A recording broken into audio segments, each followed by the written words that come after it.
and today we're gonna read the Magic Tree book, Merlin Missions for Winter of the Ice Wizard.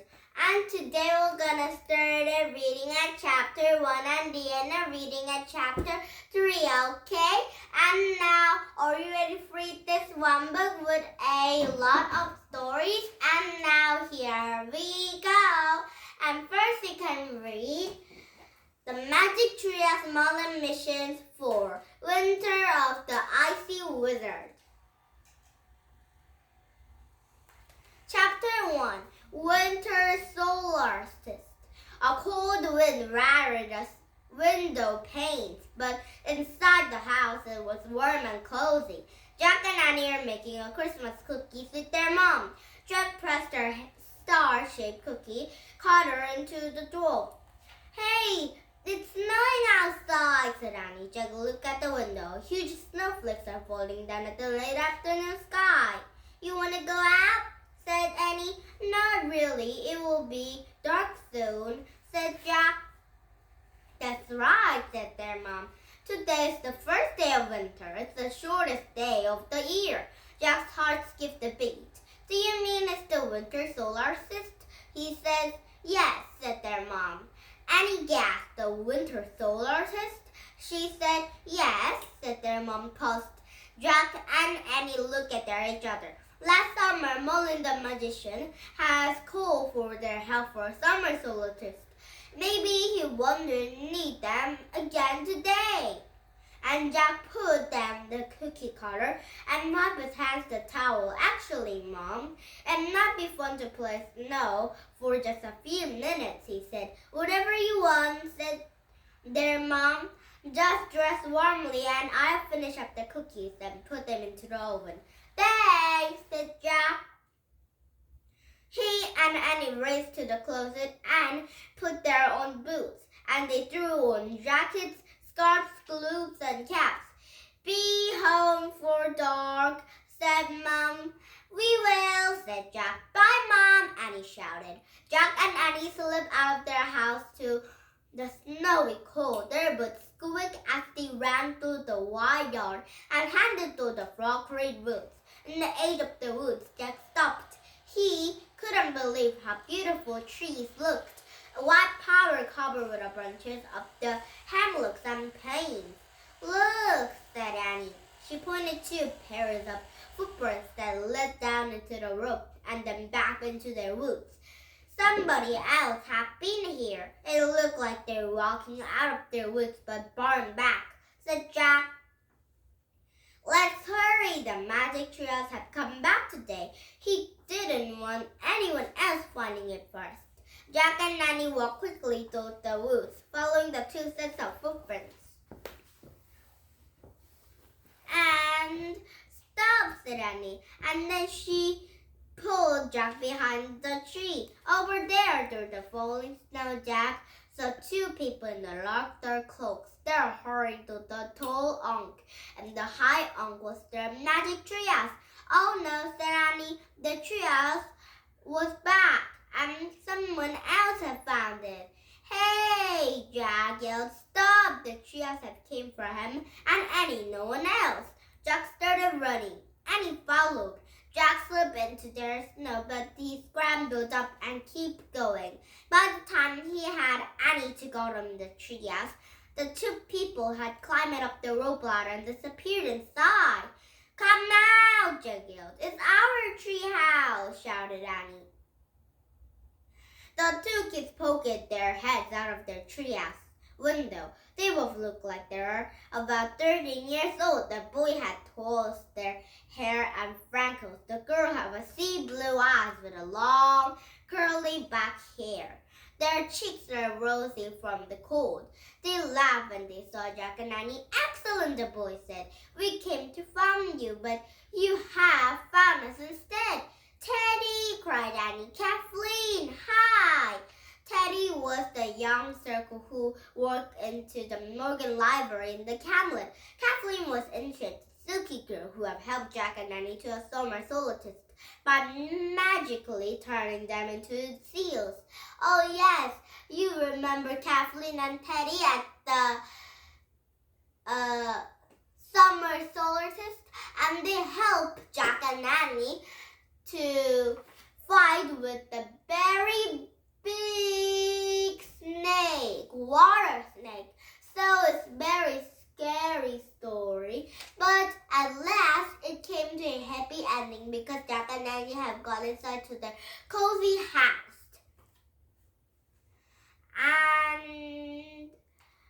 And Jack and Nanny thrived. Kathleen and Teddy are not a real kid, just an ordinary kid.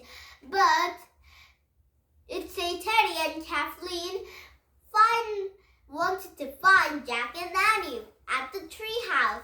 But Jack and Nanny have find them. So it's a very nice story. Where is it? Jack was not. Didn't have ever imagined their two friends from the Camelot might someday be some Frog Creek. What are you guys doing here? He shouted. Climb up and we will tell you, said Teddy. Jack and Annie hurried up the rope ladder and they climbed inside to their treehouse.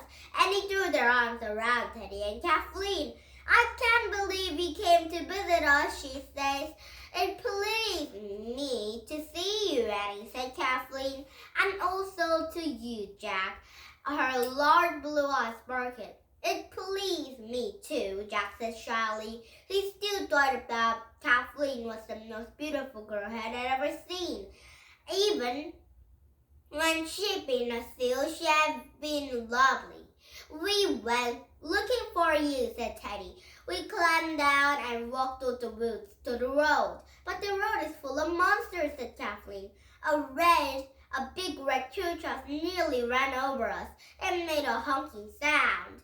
Then before we knew, the giant black monster charged at us. It was a furry squirrel, said Teddy. We came back here to gather our visits. Those are monsters, said Annie, laughing. They're just cars. Cars? Said Teddy. I think at the Camelot City they didn't have cars, so Kathleen and Teddy thought it's a very big monster. Yay! They have motors and people drive them, said Jack. Motors? Said Teddy. It's hard to explain, said Annie. Just remember our word. You have to watch out for the cars every time you cross the road. Indeed we will, said Teddy. And why have you came here? Said Jack. We found our message for you to Merlin's chamber, said Teddy. And we decided to deliver it ourselves. So we climbed into the treehouse outside Morgan's library, said Kathleen. And Teddy pointed to the words of Frog Creek in their message and made the wish to came here. And the next thing we knew, we had this woods. Teddy pulled a small gray stone from his cloak. It's the message we brought you, he said. And Jack took a stone from Teddy. The message was written in the tiny handwriting. Jack read it loud. To Jack and Annie from Frog Creek. My staff to the streets have been stolen. The winter solstice journey to the land behind the clouds. Travel toward was setting down the sun and brick scream my staff. Or will all be lost. Merlin. Oh, I think Merlin had lost something and stolen that. So, if all of the treasures have lost, he might be very worried about it. So there's more work. So that means Jack and Annie need to find the little kind of treasures. So it might be that hard to find at all. So it might be very nice. And, oh wow, said Annie, that sounds serious. Yes, said Jack, but why didn't Merlin send us the message himself? We do not know, said Teddy. Neither Merlin or Morgan have been safe for this.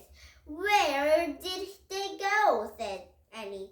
Tease the mystery, said Teddy. Last week I journeyed to the silky covered wood, bringing Kathleen to the Camelot. She's going to be a helper in our Morgan's library.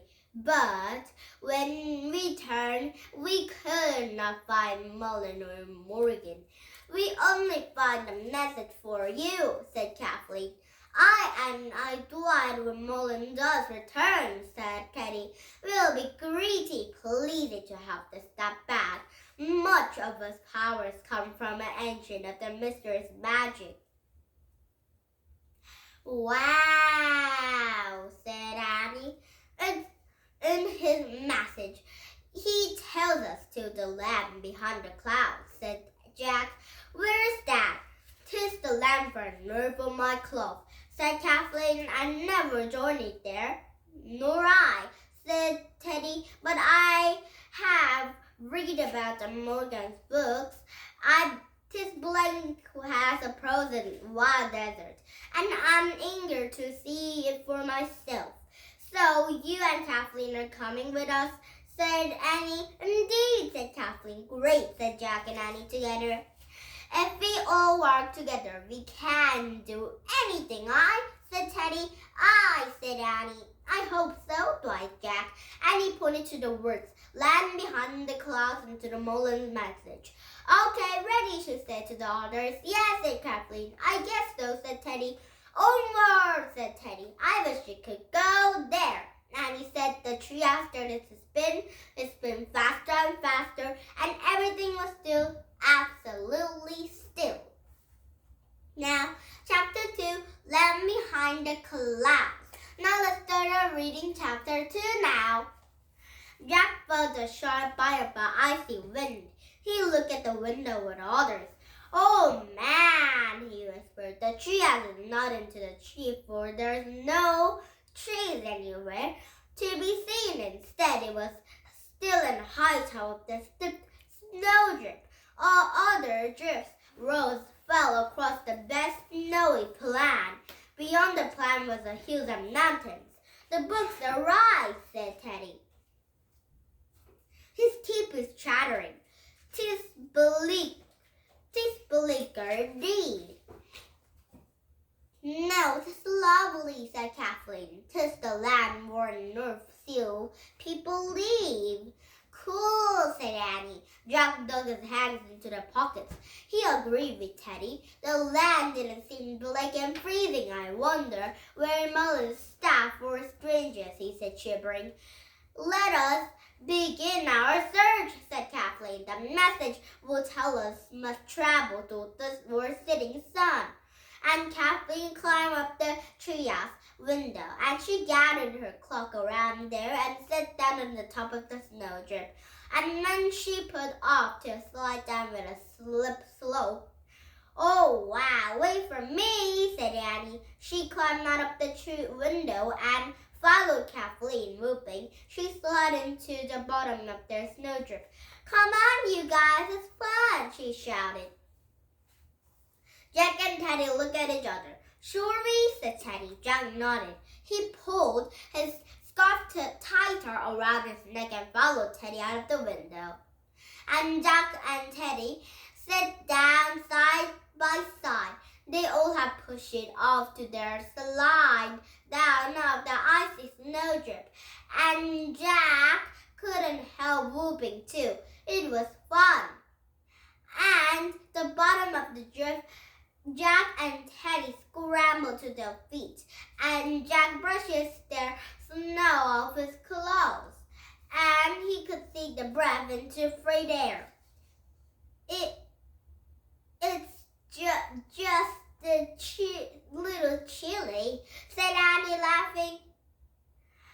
And only Kathleen seemed not mind of the cold. She was smiling and lay to the ground, gazing her warm. Jack Dwight with an enemy, and Jack peered across the snowy plain. And I don't believe that none of the living creatures is here but us, he said. Not true at all, said Kathleen. She pointed upward. I see snow kisses wearing swans. I can almost see them too, said Annie. Kathleen stood up. She shut her eyes and gazed across the plain. The cold sun was low into the sky. It just cast in the blue shadows beneath the snowdrifts, and she pointed to the distance, and see a white hare was up, leaping them down of the dark. She said, and Jack looked where Kathleen pointed, but he couldn't see anything moving at all.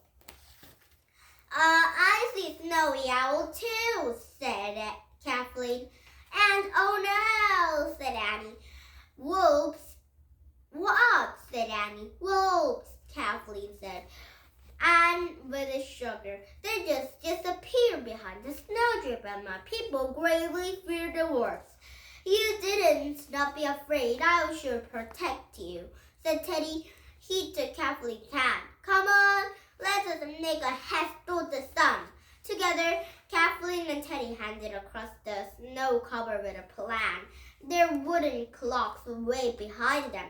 Jack and Teddy dug their hands into their pockets and quickly followed them through the setting sun. As quickly, Kathleen and Jack and Annie trotted across the frozen plain. The sun sank closer and closer to the horizon. At last, the last rays, a poured purple-pink light over snow. The wind blew against Jack's face. He looked down and kept walking. The cold felt like needles into his skin. Each icy breath was painful. He was hopeless, find Merlin's stave of the stretch soon. He couldn't imagine anyone serving for a long, lonely, freezing land. And Jack started to interrupt when they heard Annie was calling. He, looking up, the sun had completely slipped behind the horizon, and he cold twilight, and the snow had faded from the purple pink to the dark shade of blue. Jack, come look, Annie called. She, Teddy, and Kathleen are standing onto the slope of the huge snowdrift, and Jack hurried to join them. Look, said Annie. Oh man, said Jack softly, and on the other side of the snowdrift was the glittering palace made of a huge blocks of ice. I think this is an ice palace.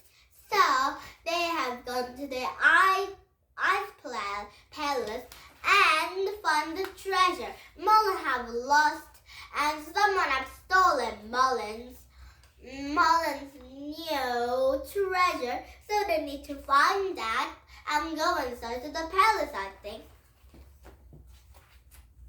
Now next page. Beneath the rising moon, it was glittering bright pairs in a blue dusk. I wonder who lives here, said Jack.